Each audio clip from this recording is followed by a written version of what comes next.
самых лучших гимнов XIX века, гимнов любви в самом широком смысле этого слова, гимнов жизни, гимнов к человечеству.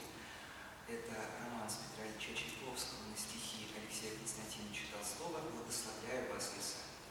И тут тоже небольшая ремарка историческая. Этот романс был написан в один из самых переломных моментов жизни великого композитора в 1880 году.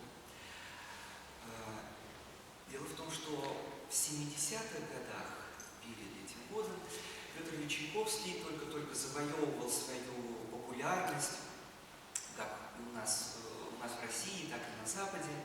Он вел очень активную композиторскую деятельность, педагогическую деятельность. Он был первым профессором Московской консерватории. Он был невероятно востребован, он был молод, у него были силы, но в один момент силы иссякли.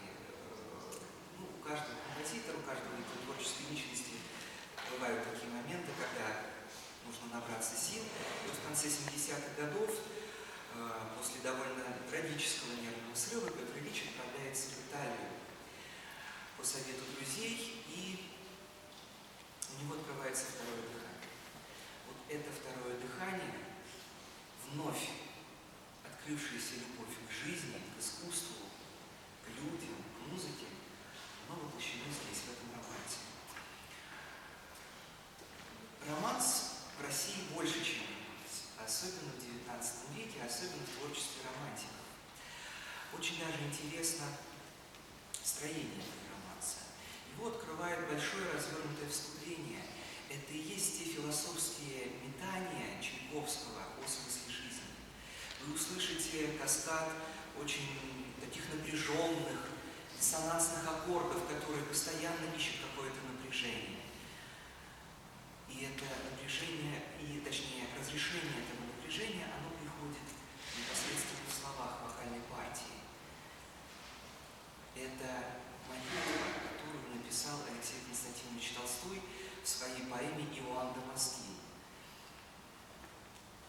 Это молитва, гимн к жизни, который прославляет природу, который прославляет любовь, который прославляет Бога.